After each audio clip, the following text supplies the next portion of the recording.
Hi everyone, it's your book coach Liisa Kovala here. Grab a cup of coffee and settle in for a discussion about all things writerly. I'm the author of Sister's Winter War and Surviving Stutthof, my father's memories behind the death cave, and I'm an author accelerator, certified fiction, and memoir book coach. As a Finnish Canadian, I also love my coffee. In this podcast, we'll take a coffee break together to chat with authors, publishers, book coaches, marketers, agents, publicists, booksellers, and many others. Welcome to Women Writing. So happy you could join us for a coffee and a chat.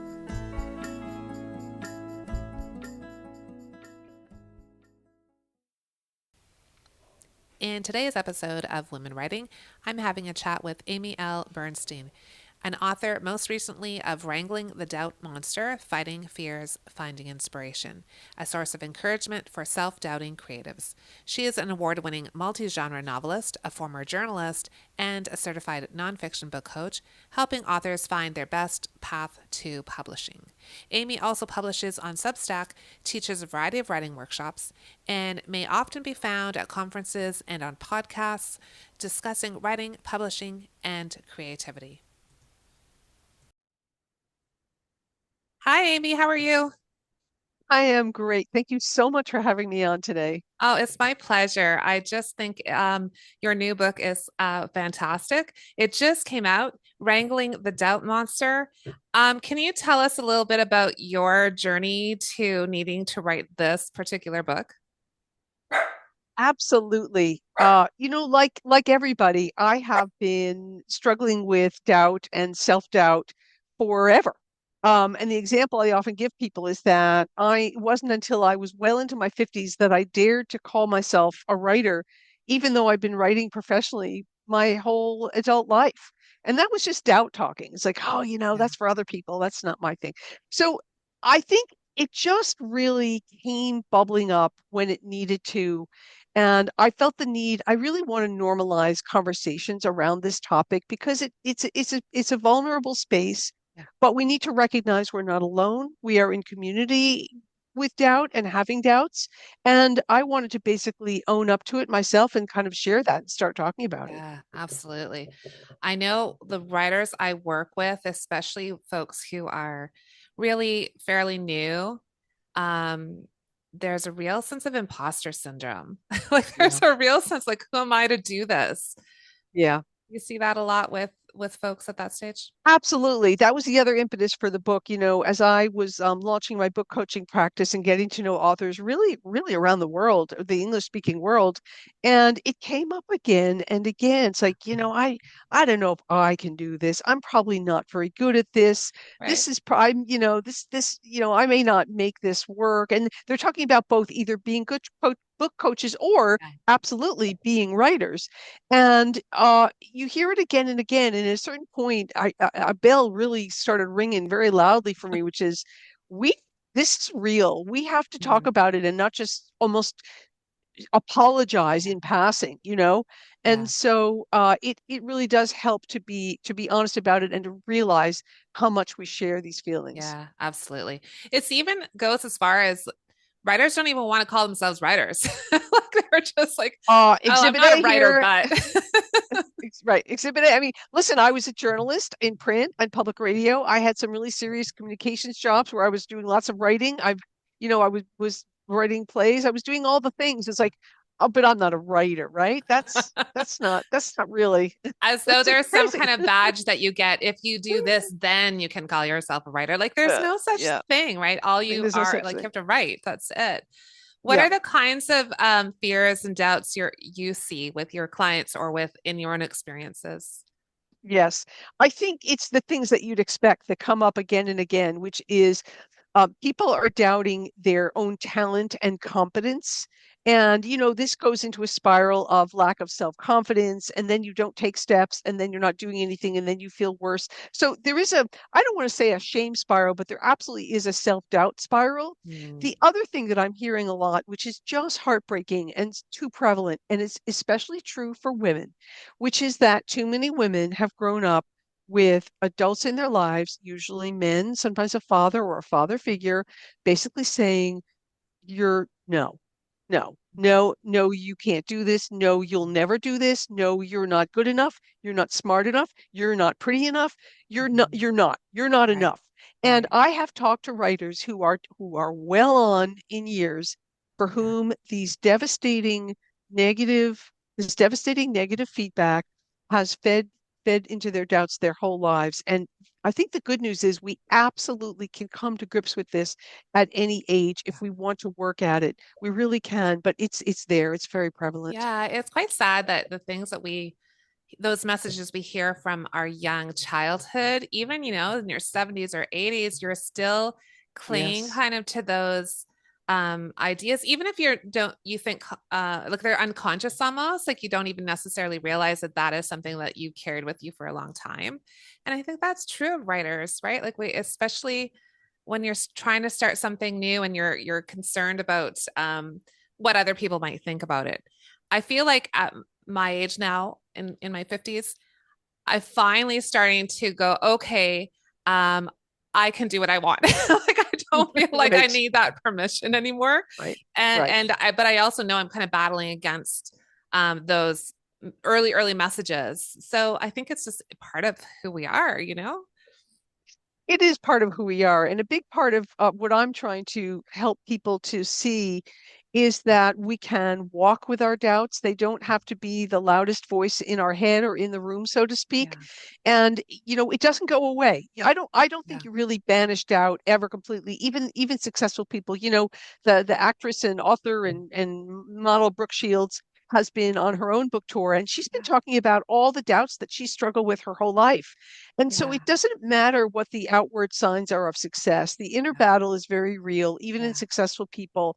And we just have to find ways to manage this so we can, yeah. go do the things we want to do. Yeah, I love that because somebody like Brooke Shields, you think of them as being, had the perfect life, and you just look at their Right. trajectory and the fact that somebody like that is also struggling, like it's just Yeah. natural. I love the Yeah. idea that you're saying um to accept it, like rather like you often hear messages to um like ignore it or like I sometimes when I talk about writing prompts, I say ignore that inner critic. But you're not saying really ignore it as much as sort of, I don't know, do you embrace it? Like, what do you do? What I say is this. I call it changing the channel or dialing down the volume. So we have many voices in our head all at once, every Yeah, day, all the time. Sometimes they're loudest when you're trying to fall asleep, in fact. yeah, I guess I'm self-owning there. But seriously, so the doubt, which can also take the form of anxiety, Mhm. fear, procrastination, depression. But Yeah, those voices, they can be the loudest ones in your head. But if you can simply acknowledge that you've got many voices in your head and you can actually adjust the volume knob that's in your yeah, head, and the doubt is going to be there, but what you can do is mentally dial up the positive voices. It's like, you know what? You've already done X and Y and you didn't think you could, but you did. Look how far you've come. You didn't know you'd be here 10 years ago, 20 years ago. The little girl that you were, if she saw who you are now, she'd be amazed. She'd be yeah, impressed. You're pretty hot shit, right? And so you can do this next thing that you want to do. You have it in you. yeah, We can listen to those voices and not listen only to the doubt voices so that they yeah, don't stop us. That's one step we can take. It's an yeah. exercise that I think everyone needs to practice. Yeah, I really love that idea. I heard recently something to the effect of um, that inner doubt is almost like it's trying to protect you, right? So it's not a negative thing necessarily. It's kind of protective, but you have to say it's okay, we're fine, like relax, and listen There, to that other yeah. voice. There is a protective quality to doubt. Doubt can help us pause before making a misstep. It can help us pause to reconsider and do something even better. A great example in is if you imagine a surgeon pausing before making an incision to consult with a colleague or check a record to make Yeah, absolutely sure that she's going forward, with the right move, with the right decision, the yeah, right technique. That's protective doubt. yes, And that's all good. But I think that at the end of the day, that's less that doesn't mess us up. the Yeah. way the doubt Yeah. that's more like a brick wall, like, Yeah. nope, this here's the wall and you're not going through. Yeah. That's the one we have to really struggle with. Yeah, the one that keeps you from doing it, right? The one that keeps you from writing, or maybe writing and then, well, I can't send it out. Who am I, right? Right, I right, can't right. ask anyone to read it. I can't promote it. Because Like it's so whatever terrible, right? stage Yeah. you're at, right? Hmm. I don't think you're I think you're right. Like that that we have it, and even in later stages, even with a second or third or fourth book, it doesn't really matter. There's moments where you're like, you know, should I, what should I be doing here? And maybe this isn't good enough. And is it ready? And right. That we can, the list goes on of the kinds of doubts we can, that can It stall really us. does. It really does. And so one of the other things that I think that's really useful for us to get a handle on this and manage exactly the struggle that you're talking about is I like to remind people that we need to be surrounded by allies and to distance ourselves from adversaries. Nice. And allies can be people, they can be institutions, they can be communities, but they're the people or whatever it is that support and encourage your own creative journey. And they're there to cheer you on, not to question you, and certainly not to doubt Yeah. you. Whereas your adversaries, including people who love you very much, are the ones going, well, you haven't finished that book in 5 years. I think it's time for you to move on. Or Yes. do you really want to go get an MFA degree? I mean, what are you going to do with that? And so these people care about you, but they Yeah. don't understand your creative path. And we need to distance ourselves somewhat from the voices of our Yeah. adversaries and surround ourselves with as many allies as we can. It's a really important part Yeah. of managing the doubts. I love that. And I'm such an advocate for writing communities. Like you need to surround Yeah, yourself with people who are doing similar things, to learn from them and to ask questions. And they understand the difficult parts of writing, the difficult parts of, getting your work out there. And my family members are really, really supportive, but also they have no idea what any of this is about, right? Like they right. don't really get it. Yeah, yeah. Yeah. And I have talked to so many writers whose family members are not supportive Yeah. and it's a bit of a struggle. I mean, because the family members, they don't understand the intrinsic value of making art. Right. And it's not about blaming them. It's just No, that our culture doesn't handle this very well. it's It true. on the one hand, it shows us, ridiculous celebrity level success, which is not the real world. Hmm. But our culture rewards people who can make money, acquire prestigious titles, do things with very measurable outcomes, and making art is often not about any It's of true. that. So our family members just don't see it because they Yeah. see these other measures, and it's this kind of a disconnect. Yeah. I think that's really accurate. And I think people are such consumers of art, right? Of music, of film, of drama, of books. And that, but understanding what the artist needs to go through to get there, that it's like you say, it's doubt, it's a challenge, it's years and years and years of effort. These breakout successes are always, well, they've been working at it for 20 years, Right, like, so right. it's just, Overnight, you know, overnight success, not. right, Yeah, yeah, right. yeah. So, I mean, yeah, I think it's kind of an education piece too for family that, like, I remember writing the first book, and I gave my parents the draft copy because it was about my dad. So I gave them the draft copy every stage. And my mom said afterwards, because she's a really big avid reader, she said, I had no idea that writers did this, that they wrote draft after draft. She Mm-hmm. just thought they Mm-hmm. sat down and wrote it. Right, So, right. she saw it in practice. So now she kind of has a much better sense of what that looks like. But I don't think that everyone is privy to that, right? So, They're not. Right.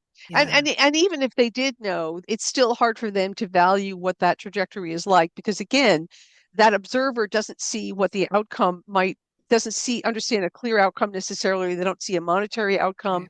right. How many writers have gone home at holiday to be harangued by their family saying, well, when are you going to finish that book of yours? When's that book of yours coming out? And what's behind that is like, I don't believe in this. I don't believe what Yeah. you're doing. I don't think this is real. I don't think it's going to Yes. result in something that I'm going to value.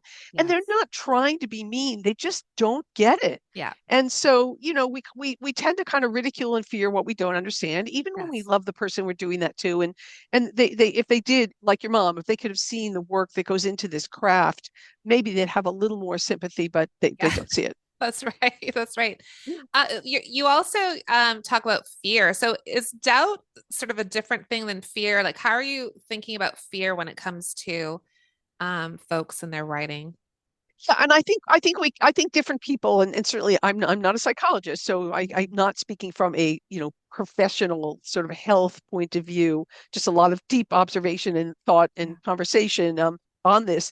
But I think that doubt can be seen as a set of very complex emotions that include things like fear, Yeah. anxiety, procrastination, depression, and you can spin this around however you want. You can put one you could name any one of those and say that it's the driver for the others. Yeah. And I don't think there's a clear answer to that. Yeah. But I do think that doubt is certainly a collection of symptoms, or you might even say the result of collection of symptoms that it stops us. We just Right. stop. Yeah. It's about putting the brakes on. And so the Yeah. question is, why are you doing that? Are you afraid to fail? Are you Right. afraid to be vulnerable? Are you Yes. afraid to right, things of that nature? Are you even afraid to succeed? Because there's that too. Yes. So Yeah. these are all these things, and I think we can get into not can get into a really unfortunate and unhappy place where when we let that those doubts truly stop us, then we stop trying, and we Yeah. stop trying, we can stop believing in ourselves. And so I Yeah. think it's really important to grapple with this so we can get around that. Yeah. Yeah. I love that. Yeah. I think that there's so many deep set fears we might have. Like, I love what you said. People sometimes fear to succeed, which sounds counterintuitive, but actually it's true. I think, putting yourself out there is kind of stressful, but then, what happens if you're successful? Now what am I, what do I do next? And it becomes bigger than just writing that book that you've been working on for 10 years or whatever it is, you know?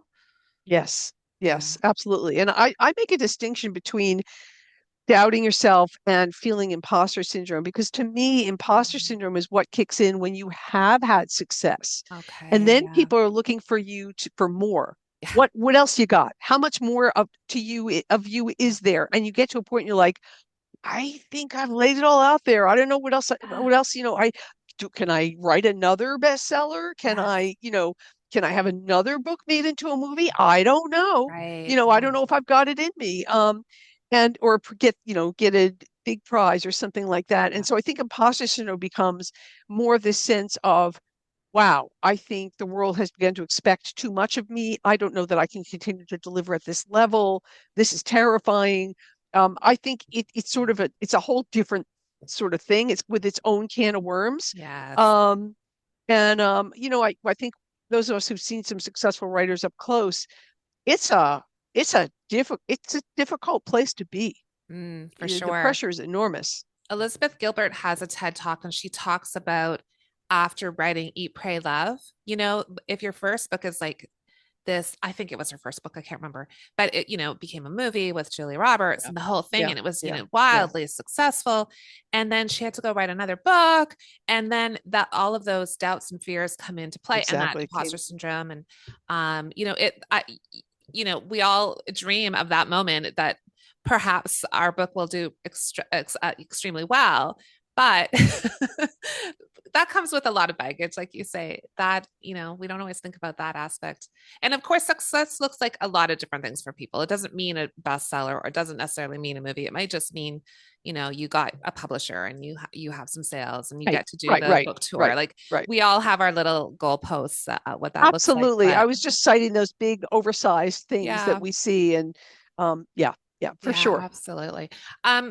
So what kind of what can we do? What are some we need strategies, Amy, Yeah, about how yeah. to deal Well, with these things. the starting point for all of this, including the tips I've kind of already shared, the starting point really is this is a significant mind shift that you have to open yourself up to. And it begins with giving yourself permission to take creative risks to become the artist that you want to become. You have to Mm. say to yourself, it's okay to try. I'm allowed to try. I'm Yeah. allowed to try and fail. I'm allowed to fail big. I'm allowed to try again. I'm allowed to keep this to myself for as long as I need to. I'm allowed to experiment. I'm allowed to take time and find the time to do these things the way I need to do them. I'm allowed to start small. I'm allowed to take a big swing.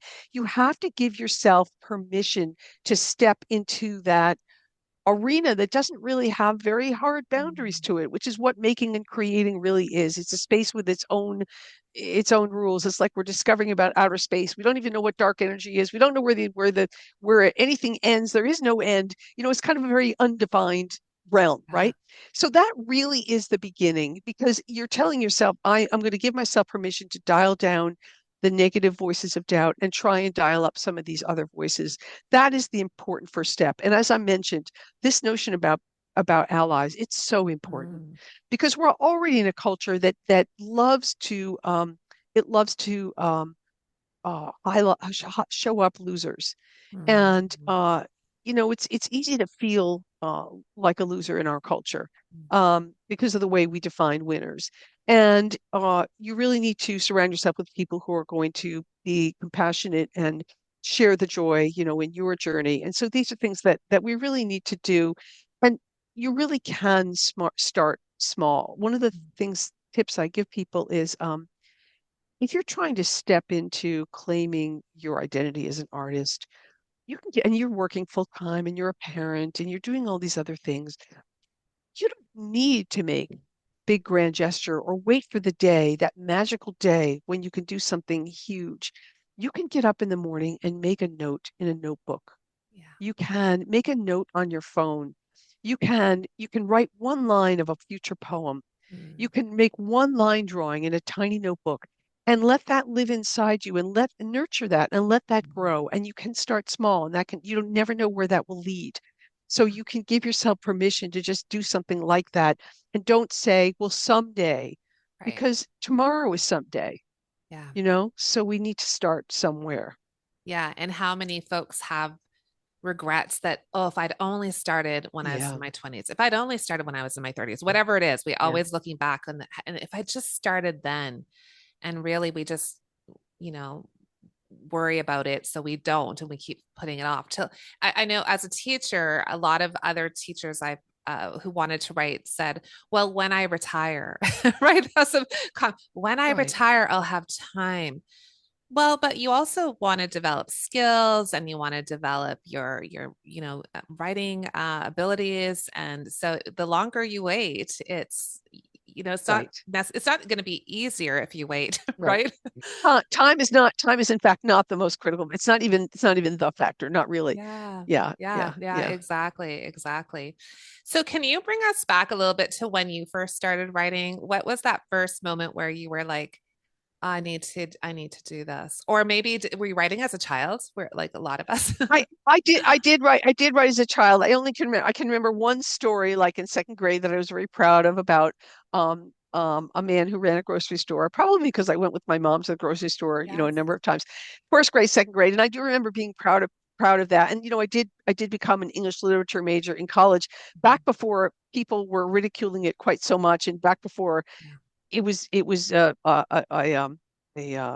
almost extinct species. It was still popular to be an English major because Yeah. I loved reading books and I loved Yeah. writing. And I remember I wrote an essay that a friend told me that we both had the same professor in different sections, and he told me, "Oh, the professor read your essay out to our class." And I'm like, "What?" Ah. But was I a writer? No, absolutely not. I was this struggling, English major. No. So, um, but yeah, and I enjoyed being a journalist, and that was all challenging and interesting. But I reached a point where I knew that in my lifetime I had to start writing more creatively because I was writing professionally for a long time in journalism, in the government, in nonprofits, a lot of really Yeah. serious stuff. Mm. And I decided I'm going to um, write a novel from start to finish to prove that I can do this. No Mhm. classes, no courses, no timing, just I had to do it. Yep. And I did. I wrote it mostly on the train commuting to work. Nice. Yes. And it As was you a do. YA novel, and I self-published it. And it's okay. It's an okay first. It was okay, but I felt so. I was like, you know what? Now I know I can do it. That Hmm. means I can do it again. Yes. Um, and then I moved into playwriting, and I found a great supportive group of playwrights where I live, and I wrote a lot of plays, short, long. Had some plays produced, which was very gratifying. Had many plays that were not produced, Mhm. but it really began to give me a little more of a habit and Mhm. confidence. Like, okay, I'm doing this thing now. Now I started doing the thing. I could keep doing the thing. Yeah. Right. And I kind of went on from there into, book Yeah. length novels and all that kind of stuff. So Yeah. I love that you decided to write the novel. Like you're just, I'm going for it. I'm doing it. I'm getting it yeah, done. And it's yeah, just the confidence, right? As soon as you know you can do something of that length, then okay, now what's next? How can I right. learn more, expand on that, whatever it is. There's something about completing a big project that is really satisfying, even if nobody else sees it. That is such an accomplishment. Yeah, for sure. And playwriting, I think, is an amazing skill for folks, especially novelists, because the focus on Yeah, dialogue. Like when exactly. you have to write dialogue and convey that, it translates so beautifully into novels. It really it helped me so much in structuring scenes in novels and especially dialogue. And I teach a workshop I've taught a number of times about getting better at writing dialogue, and I'm able to draw on my playwriting skills and the time I spent doing that, because you cannot waste a word. It's got to mean Yeah. something. Though that Yeah. dialogue is there on the page for a reason. Yes. And I think a Amazing. lot of writers, a lot of novelists don't pay enough attention to the dialogue. They Mm, just have their characters say almost any old thing that pops into their head yeah. sometimes, and that's not. You have to be really intentional about it. Yeah. Yeah, Yeah, absolutely. I've often heard that advice too. And I think it's not exactly wrong advice. You can adapt it, but that idea of listening in on conversations. But the truth is, like that might help you understand the flow, ebb and flow, and sort of some of the content, but it's dialogue in fiction is quite a different beast than it is in real yes, life. We just don't yes, have all that kind of fillers, and we don't have all of that pleasantries, and those kinds of right. things are just not shouldn't be in your fiction. It's going to just slow it right down. So there's something to do with listening in on people's conversations. That's fun and interesting on the train, but Yeah, it is its own thing as well. agreed. Yeah, for Yeah. sure. So then at some point you decided to become a book coach. When did that happen for you? When did you discover Author Well, Accelerator? so during the pandemic, first year of the pandemic, which was such a year of change for so many people in Yes. so many ways, we're still discovering that, which is Yeah. fascinating. I'm sure there will be books written about that. Um, I I I was at that time I'd been trying to scale back my traditional working life, what I call the wage world. And during the pandemic, I had been working part-time for a nonprofit, and I turned to my husband, and I was doing grant training, and that really went away because nobody could get together to train for grants. I turned to my Yeah. husband, I said, okay, it's not if, it's when. It's like, I'm going to step away. I'm going to do this thing. Yeah. I'm going to step away, and I'm going to be officially a full-time writer. Yeah. I had been working toward this now for several years. I'd been doing Hmm. the playwriting. I had done the early novel, and I I'd really begun to steep myself right in some of the craft, and I did, and um, it was terrifying. You want to talk about doubts. Yes. When I was getting, a lot of I mean, I still get rejection, but I handle it better. When I was getting Mhm. a lot of rejection early on, I had a real epiphany, Lisa, and it was this. In my working life, I'd always been super competent. I knew how to do the job. I got rewarded for it literally with awards and with raises and promotions. So I was really good at all the stuff I did, right? Yeah. Then I start writing fiction, and like my first real adult novel and all this stuff. And I'm getting rejected. And I feel, what's going on? I don't understand this. How did I become a failure? What's going on? I felt awful. I got depressed, and I realized, oh, just because you were really successful at all those other things that you were really competent at, you'd spent decades on that skill set. True. This is another skill set. It's Yes. not the same. Writing full length fiction is not the same skill set as all the other writing I'd ever done. And I know that sounds ridiculously obvious, but it hit me like a bolt of lightning. And once I recognized, oh, I'm a novice here. I'm learning a new craft. I'm kind of starting over. Failure comes with the territory. Yeah. I need to accept that and grow. It helped me so much. Um, Yeah. and I think that that's just one of the ways we could have a whole separate conversation about like handling rejection. Yeah. But that was a real part of the whole that journey, really Yeah. important. But Yeah. you asked me about book coaching, which I Oh veered off. yeah. I'm sorry. That's because sorry, No, no. during the pandemic year, I saw an ad, I think on janefriedman.com, that Mm, said, "Do you love to read books? You become a book coach." And for me, that light bulb, the biggest, brightest light bulb went off that you ever did see. I thought, this is my next thing. This is what I'm waiting yeah. for. This is the thing. And I Amazing. just went for it. I just went for it. And I I love think that. book coaches know when it's right, it's right. Oh, for sure.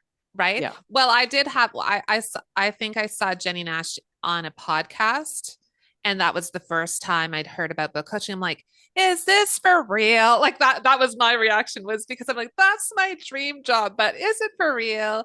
And then of course I learned about it. But yeah, I mean, maybe we hear about it when we're ready to hear about it, right? You've gone through all kinds of other experiences. You had a different career.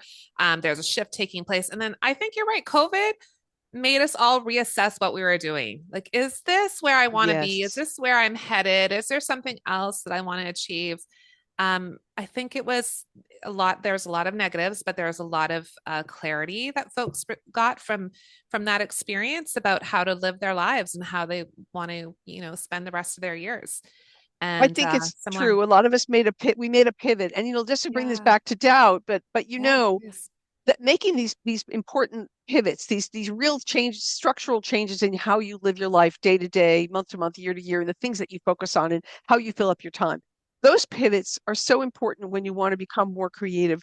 And doubt really can stop you. And Yeah, it does take the form of excuses. I do think yes, it's an excuse when you say, well, when I have more time. mhm, That's not an answer. that's no, that's your doubt working you. yeah, And I do think that it's really important to be able to work the doubt and not let the doubt work you, so that you can yeah, make those kinds of changes and pivots that are going to help really enrich your life in so many yeah. ways. Agreed. Agreed. I think that things like, I often hear, especially, I started writing when my kids were fairly young. And, I hear that a lot, like, oh, I'm so busy. I have work and I have kids, and we are like, there's every stage of our life, we fill it with lots of other things.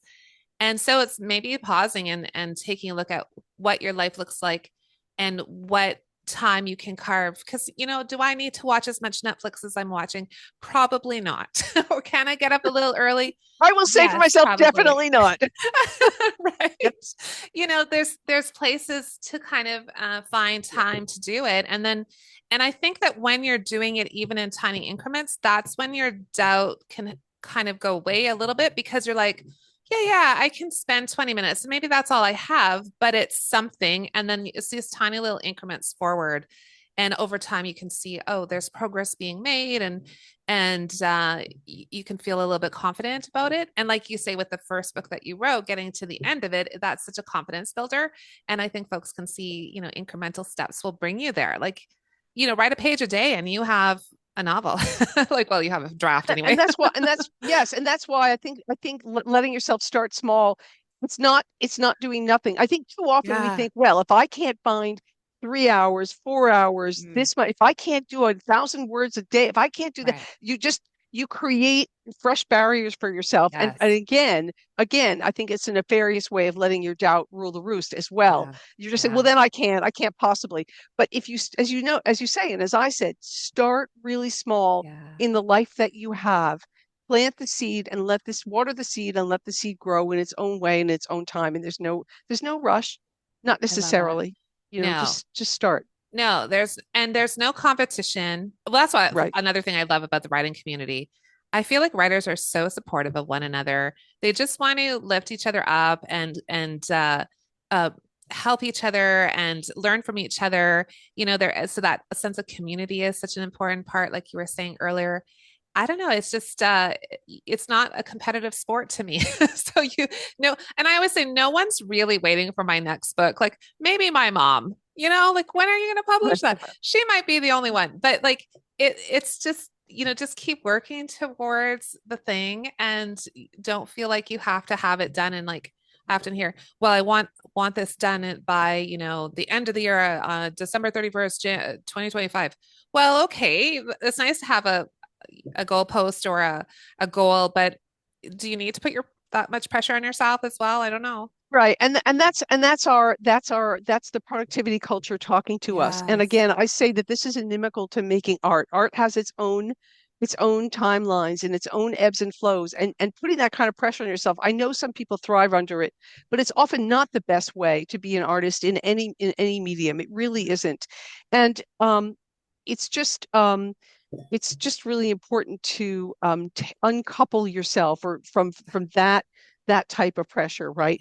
So Yeah. that um, you don't feel that you have to impose these artificial Yeah. deadlines, and because then it's a real easy way to set yourself up for feeling defeated Ah, for sure. instead of feeling Yeah. supported. Yeah, I Yeah, think I think some folks, I mean, everyone has a different process, and it's not to say one is right or wrong, but some folks have, word count every day or a time frame every day, or they have trackers and they have spreadsheets and all the things. Like so whatever works for people, like little sticky stars on a grid, whatever works for you. But I think that's like you say that can be a problem if you're a person who if you miss a deadline, if you don't get the word count, right, it could right. really spiral you. Well, yes, and I know that that does work for some people, and I'm not going to criticize any tool that works for Yeah. any writer or artist, but I will say that we don't want to lose sight of the fact that the well springs of creativity are your own innate joy and passion for that work. Love And you that. you never want to lose sight of that. And you don't want things like deadlines and pressures to divorce you from connecting or reconnecting with the joy and passion that is why you create in the first place. Mm, And that's really where it starts. So when I was talking about giving yourself permission, it's also giving yourself permission to get in touch with what that joy and passion feels like, I love what that. really drives you creatively. And you Yeah. really want to connect with that because that's your impetus for starting small and going forward. That's beautiful. I love that. Connecting with your joy. That's so lovely. Hmm.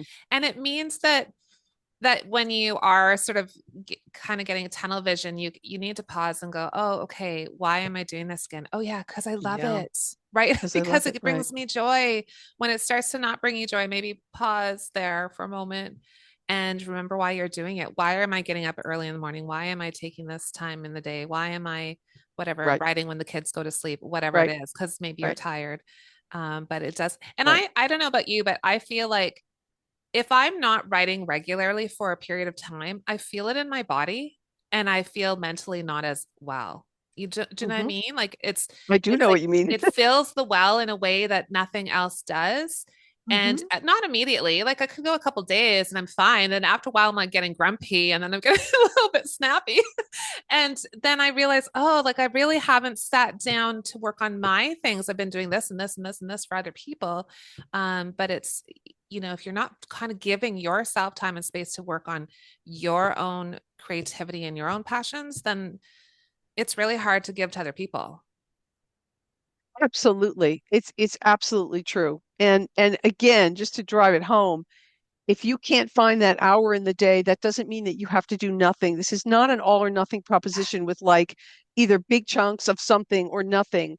I mean, I think that is one of the biggest barriers. It's Mm, like when I have the time, I'll do X, but you do have the time. You have 5 minutes, you have yes. 15 minutes Yeah. somewhere to Yeah. just make a gesture, right? And Yes. value that gesture. Yes. You could talk into your phone, you record whatever, Yeah. it doesn't matter, whatever it is, right? An Yeah. idea for a story, talk it into your phone, you record Yeah. it. I like the idea of, even going on a walk, like I go on a regular walk. That's Yeah, a great time to think through think about, ideas yeah, and kind of like think about yeah. the story. There's so many moments, like obviously I like to sit down for a coffee break. So pairing that with a notebook and a pen and just, jotting ideas down, those are all part of the process that we discount sometimes because it's not so many words on the page. But there's so much about writing is not writing.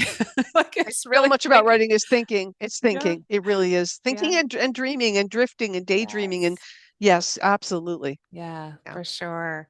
So what are you working on now, Amy? Do you have a novel underway? Do you have another nonfiction book or a play or are focusing on client work at this I'm stage? I'm shopping a novel. I'm shopping a novel. I have been for Nice. some while, but I'm still working at that. Yes. I because Wrangling the Doubt Monster has just come out. I'm certainly working on getting the word out about that. I'm very excited about. I'm speaking at a number of writers conferences around the country actually over the next several months in Nice. San Francisco, LA, Cape Cod, Southern Maryland, and so that's terrific fun. So there's a lot of teaching involved in that and some other Amazing. workshops. And I just love my book coaching clients where they challenge me, I challenge them. It's so deeply rewarding to watch them make progress. So there's a lot of things on a lot of fronts. And so when I you know, I've tried to write some short stories here and there because that's what I can manage in terms of fiction right now, Mhm. but at least to keep that sort of that side of me engaged. And Yeah. so I do that, but I'm not ready to start another novel. But I did make some notes for one the other day I got very excited about. Oh. But I have to just let it sit, let it sit. Yep. Let's let it marinate. Let We'll it see. simmer, see what Yeah. Yeah. happens. Yeah, it's so interesting when those ideas come. It's like, oh, I have to just grab onto that, write that down because, like it sort of Yep. sparks something in you and it's Yep. okay. And it'll wait for you. It'll be there when you're ready to start Exactly. working on it. Exactly. That's amazing.